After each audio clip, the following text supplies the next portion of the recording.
8 हम लोग देखेंगे। ये भी क्वेश्चन बहुत ही इंपॉर्टेंट सवाल है कि वायु में गमन करती, एक बार क्वेश्चन देख लेंगे ध्यान से। क्वेश्चन है आपका कि वायु में गमन करती प्रकाश की एक किरण जल में तिरछी प्रवेश करती है, क्या प्रकाश किरण अविलंब की ओर झुकेगी अथवा अविलंब से दूर हटेगी, बताएं और क्यों। तो देखिए, प्रकाश की किरण अविलंब की ओर झुकेगी, ये बात यहाँ पे क्लियर हो जाएगा। कैसे? जब प्रकाश की किरणें विरल माध्यम से, किसमें? विरल माध्यम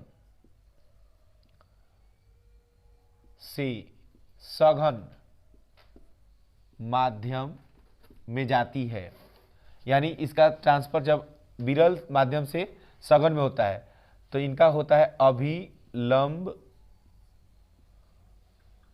अविलंब की ओर झुकाव।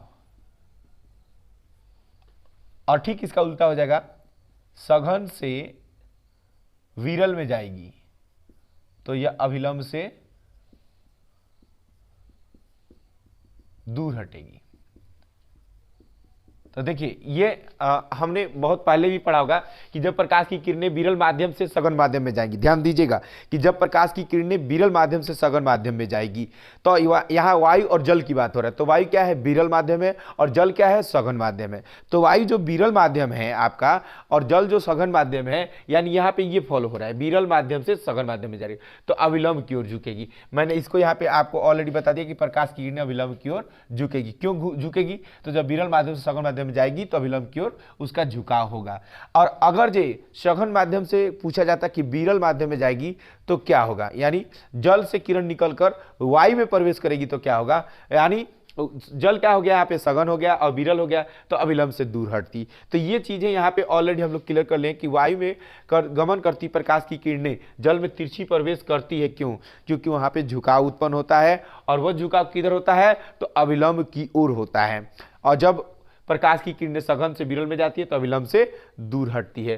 तो इसका आंसर लिखना है कि जब वायु से प्रकाश की किरणें जल में प्रवेश करती है तो विरल माध्यम से सघन माध्यम में जाने के कारण वो अविलंब की ओर झुक जाती है, यही इसका मुख्य कारण है। और उसमें ये भी लाइन अगर जो चाहें तो टिप्पणी कर सकते हैं कि अगर जो विरल माध्यम से सघन माध्यम में कोई भी जाता है तो अविलंब की ओर झुकता है, और ये भी उसमें लिख दीजिए कि सघन से विरल में जाता है तो अविलंब से दूर हट जाता है। तो ये क्वेश्चन आपको समझ में आ गया होगा।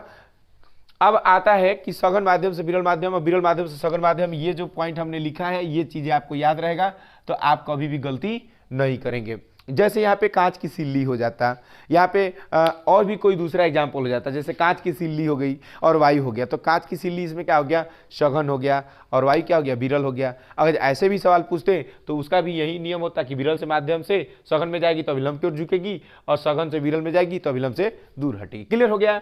अब अगला सवाल है कि उत्तल लेंस की वक्रता केंद्र पर रखें, बीम के प्रतिबिंब के लिए एक किरण आरेख खींचे जो उस प्रतिबिंब की प्रकृति और आकार एवं स्थान को लिखें। यह सवाल पूछा है, यानी एक उत्तल लेंस है, यानी आपका ये उत्तल लेंस है और इसकी वक्रता केंद्र पर रखा जा रहा है। कहां पे रखा जा रहा है वस्तु को? वक्रता केंद्र पर। तो उसका प्रतिबिंब कहां बनेगा? तो जब वस्तु को वक्रता केंद्र पर रखा जाएगा तो उसका प्रतिबिंब वक्रता केंद्र पर ही बनता है, लेकिन लेंस के क्या होता है? पीछे बनता है। आप देख सकते हैं कि यह आर है, यानी वक्रता केंद्र है, और ये एफ यानी फोकस दूरी है, फिर वहां पे भी एफ है, फोकस दूरी है, और यहां पे आर है वक्रता केंद्र। तो वक्रता केंद्र पर रखेंगे तो प्रतिबिंब भी वक्रता केंद्र पर बनेगा। कैसा बनेगा? तो यहां पे तीर इस प्रकार से है, और यहां पे तीर कैसे है? नीचे की तरफ है, यानी उल्टा बनेगा। और यहां पे जितनी साइज है यहां पे भी उतनी साइज है, ठीक है। तो लिखेंगे कि जब वस्तु को वक्रता केंद्र पर रखा जाता है, उत्तल लेंस में जब वस्तु को वक्रता केंद्र पर रखा जाता है तो प्रतिबिंब वक्रता केंद्र पर बनता है, उल्टा बनता है, और वास्तविक बनता है, वस्तु के आकार का बनता है, और वक्रता केंद्र पर बनता है। क्या लिखेंगे कि प्रतिबिंब कहां बनता है? प्रतिबिंब जो होता है वक्रता केंद्र पर बनता है,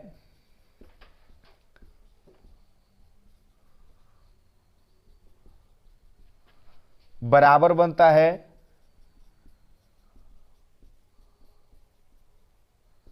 उल्टा बनता है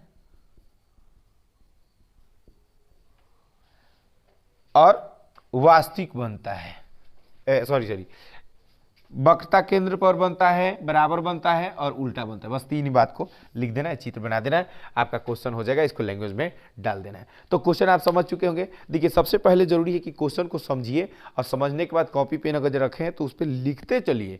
और भाषा हम जो है बोल रहे हैं, यहाँ लिख कर नहीं दे रहे हैं, आपको सिर्फ समझा रहे हैं, तो भाषा आपको अपने से उसमें इंक्लूड करते जाना है और इसको अपनी भाषा में आंसर लिखना है। तो 9 नंबर क्वेश्चन कंप्लीट हो गया है। अब चलिए देखते हैं 10वां नंबर सवाल।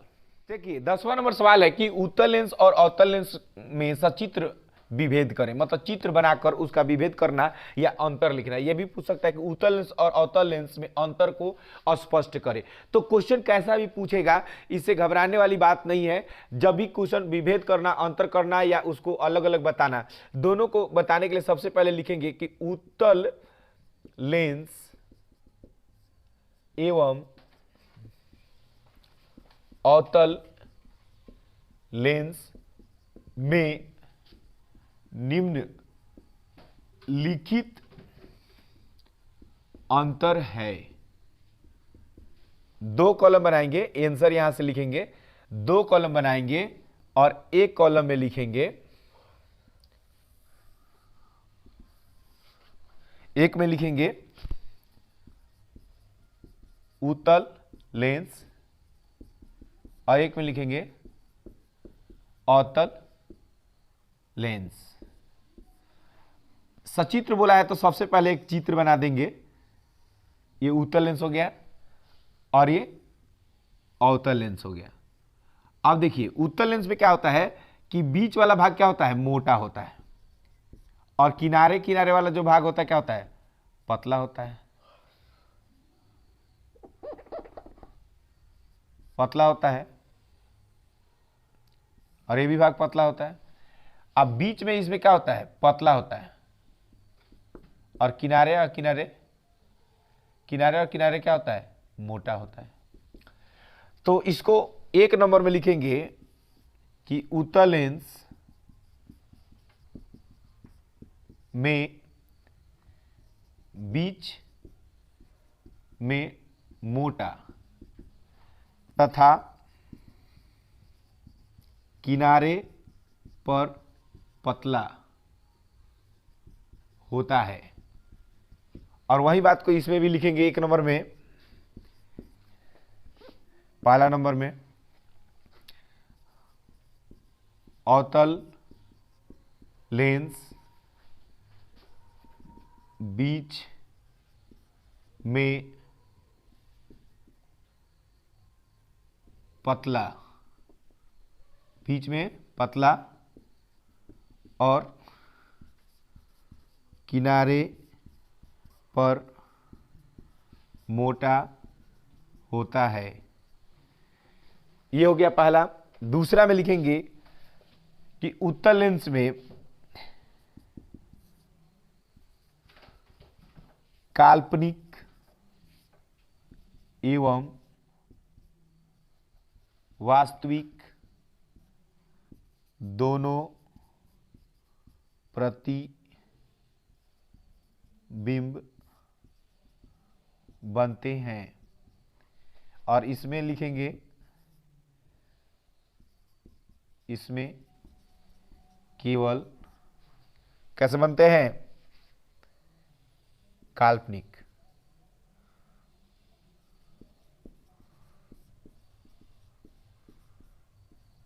मतलब जब हम क्वेश्चन का आंसर लिखें तो इसी तरह से हमें क्या करना है, लिखना है। अब उसके बाद लिखेंगे तीसरा नंबर में उत्तल लेंस में उल्टा प्रतिबिंब बनता है। और इसमें क्या लिखेंगे, अवतल लेंस में सीधा प्रतिबिंब बनता है। चौथा नंबर में हम पॉइंट लिखेंगे, चौथा नंबर में पॉइंट हम लिखेंगे कि इसमें जो अभिसारित और अपसारित दो चीजें हैं, इसको समझ लीजिए कि उत्तल लेंस क्या करती हैं कि किरणों को अपसारित करती हैं और ये क्या करती हैं, अभिसारित करती हैं। तो कौन सा अभिसारित करता है और कौन सा अपसारित करता है, देखेंगे। अभिसारित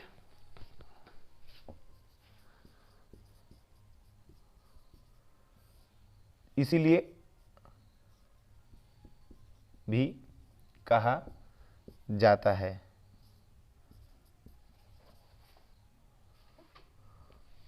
और इसको बोलेंगे अपसारित लेंस भी कहा जाता है। अब इसको लैंग्वेज में लिख लीजिएगा कि ये किरणों को क्या करती हैं, अभिसारित करती हैं, इसलिए इसे अपसारित लेंस कहा जाता है, और ये किरणों को अपसारित करती हैं इसलिए इसे अपसारित लेंस कहा जाता है। तो हम लोग इसको एक बार रिवाइज कर लेते हैं। कैसे, ये क्वेश्चन इसलिए मैं रिवाइज करा रहा हूं कि ये क्वेश्चन एग्जाम में पूछे जाते हैं, बहुत बार पूछा भी गया है कि उत्तल लेंस और अवतल लेंस में अंतर को स्पष्ट करें। तो उत्तल लेंस और अवतल लेंस में निम्नलिखित अंतर पाया जाता है। पहला लाइन हम लिखेंगे कि उत्तल लेंस और अवतल लेंस में निम्नलिखित अंतर पाया जाता है। और जब कॉपी पेन खोले हैं तो आप भी हमारे साथ लिखते चलिए, ठीक है ना। उत्तल लेंस और अवतल लेंस को दो कॉलम बनाकर एक कॉलम में लिख देंगे उत्तल लेंस और एक में लिख देंगे अवतल लेंस। पहले एक उत्तल लेंस का हम चित्र बनाएंगे और दूसरे में अवतल लेंस का चित्र बनाएंगे। मैंने इसमें समझा दिया था, लेकिन आप सिर्फ इसको चित्र बना दीजिएगा, इसमें कुछ ड्राइंग मत करिएगा, ठीक है ना। केवल उत्तल लेंस ऐसे बना देना है, इसमें किनारे पर पतला और बीच में मोटा। और इसमें क्या करना है कि बीच में पतला और किनारे पर मोटा हो जाएगा।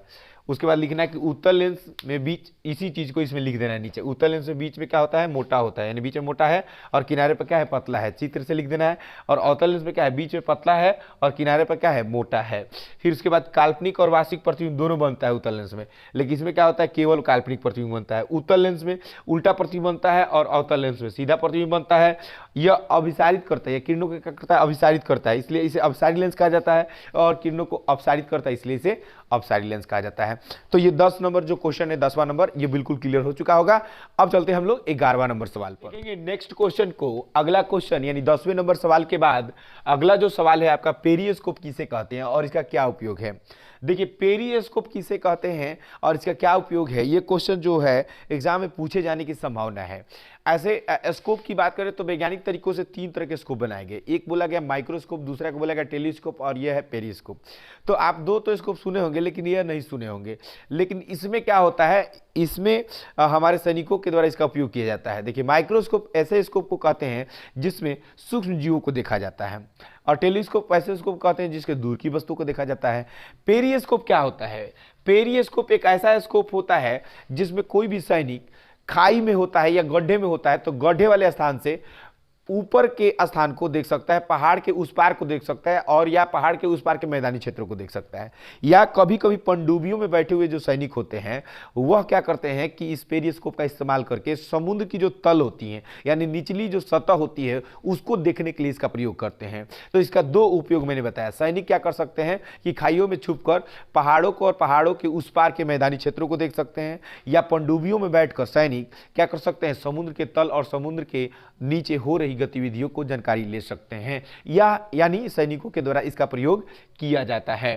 तो पेरिस्कोप किसे कहते हैं, तो पेरिस्कोप के सहारे सामने की चीजों को नहीं बल्कि दूर की चीजों को देखा जाता है, और वो भी प्रकाश के प्रवर्तन सिद्धांत पर काम करता है। और यह प्रकाश के प्रवर्तन सिद्धांत पर काम करता है। यह पेरिस्कोप किस सिद्धांत पर काम करता है, प्रकाश के प्रवर्तन सिद्धांत पर काम करते हैं। इसको बनाने में समतल दर्पण का प्रयोग किया जाता है। किस दर्पण का प्रयोग किया जाता है, समतल दर्पण का प्रयोग किया जाता है। लेकिन जब इसे बड़ा बनाया जाता है तो इसमें प्रिज्म का प्रयोग किया जाता है। किसका प्रयोग किया जाता है, प्रिज्म का प्रयोग किया जाता है। तो पेरिस्कोप के बारे में आप लिख सकते हैं कि पेरिस्कोप एक ऐसा स्कोप है जो सैनिकों के द्वारा प्रयोग में लाया जाता है। खाइयों में छुपकर सैनिक क्या कर सकते हैं, पहाड़ों को और पहाड़ों के उस पार के मैदानी क्षेत्रों को देख सकते हैं, या पनडुब्बियों में बैठकर समुद्र तल, या मतलब काफ़ी जो पानी में क्या होता है कि तिरछा प्रकाश चलता है तो उसमें इसी स्कोप का प्रयोग किया जाता है। और इस प्रकार से इसका उपयोग किया जाता है। तो मुझे लग रहा है कि इसको आप लोग लिख लेंगे, समझ रहे हैं ना। अगर कोई भी क्वेश्चन आपको समझ में नहीं आ रहा तो वीडियो को क्या करिए ना कि थोड़ा सा पीछे कर दीजिए और पीछे करके उसको फिर से एक बार सुन लीजिए, आसानी से आपको समझ में आ जाएगा। तो पहला क्वेश्चन, जो 11 नंबर क्वेश्चन, ये आपका कंप्लीट हो चुका है। अगला क्वेश्चन है कि प्रतिबिंब किसे कहते हैं। प्रतिबिंब किसे कहते हैं? जब किसी बिंदु स्रोत से आ रही प्रकाश की किरणें, किसी बिंदु स्रोत से आ रही प्रकाश की किरणें, ध्यान से सुनिएगा कि किसी बिंदु स्रोत से आ रही प्रकाश की किरणें प्रवर्तन या अपवर्तन के बाद, प्रवर्तन या अपवर्तन के बाद जिस बिंदु पर मिलती है या मिलती हुई प्रतीत होती है, और उस बिंदु पर जो प्रतिबिंब बनता है, वो जो दृश्य बनता है, वही क्या कहलाता है? प्रतिबिंब कहलाता है। यानी किसी बिंदु स्रोत से आ रही प्रकाश की किरणें जिस बिंदु पर मिलती है या मिलती हुई प्रतीत होती है, उसे क्या कहते हैं? प्रतिबिंब कहते हैं। अब क्वेश्चन जो है प्रतिबिंब का आप लिख लीजिएगा। प्रतिबिंब के बाद आता है कि प्रतिबिंब जो होते हैं कितने प्रकार के होते हैं। तो प्रतिबिंब जो होते हैं 2 प्रकार के होते हैं, एक वास्तविक प्रतिबिंब होते हैं और एक काल्पनिक प्रतिबिंब होते हैं। प्रतिबिंब के कितने प्रकार होते हैं? 2 प्रकार होते हैं, एक होता है वास्तविक और एक होता है काल्पनिक। तो काल्पनिक और वास्तविक, ध्यान देंगे कि वास्तविक प्रतिबिंब क्या है। जैसे कि हमने प्रतिबिंब का जो परिभाषा दिया है, ठीक उसी तरह से इसका भी परिभाषा देंगे, थोड़ा सा चेंजिंग और थोड़ा सा दिमाग लगाना है कि वास्तविक प्रतिबिंब क्या है और काल्पनिक प्रतिबिंब क्या है। जब किसी बिंदु स्रोत से आ रही प्रकाश की किरणें परिवर्तन या अपवर्तन के बाद जिस बिंदु पर वास्तविक रूप से मिलती है, प्रतीत नहीं होती है बल्कि वास्तविक रूप से मिलती है। ध्यान दीजिए कि जब किसी बिंदु स्रोत से आ रही प्रकाश की किरणें किसी बिंदु पर वास्तविक रूप से मिलती है तो क्या बनाती है? वास्तविक प्रतिबिंब बनाती है।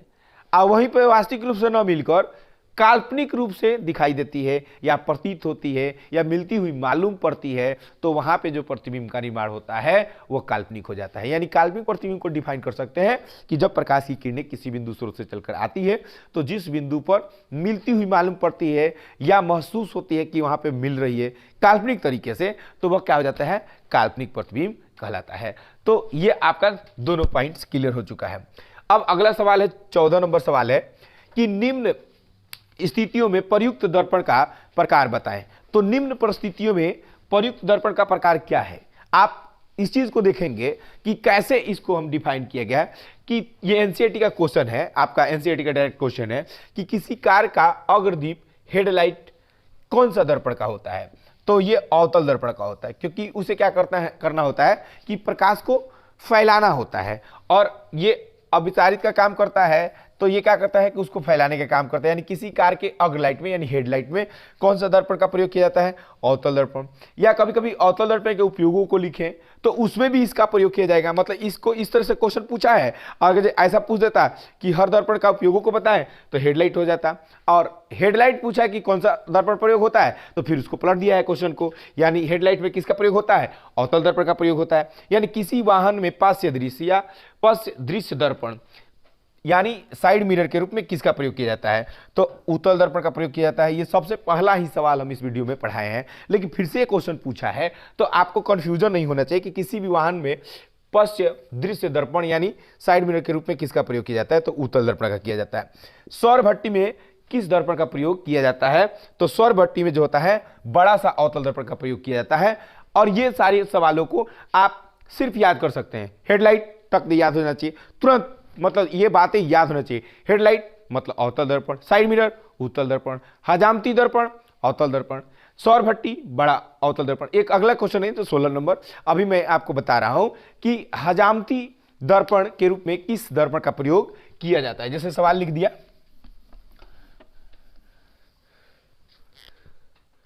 हजामती दर्पण के रूप में किस दर्पण का प्रयोग किया जाता है? तो देखेंगे ये 16वां नंबर सवाल है ना। तो हजामती दर्पण में किस दर्पण का प्रयोग किया जाता है? तो हजामत जब बनता है यानी हमारा बाल जब कटता है या दाढ़ी जब बनवाते हैं तो हमें बड़े बड़े चित्र चाहिए।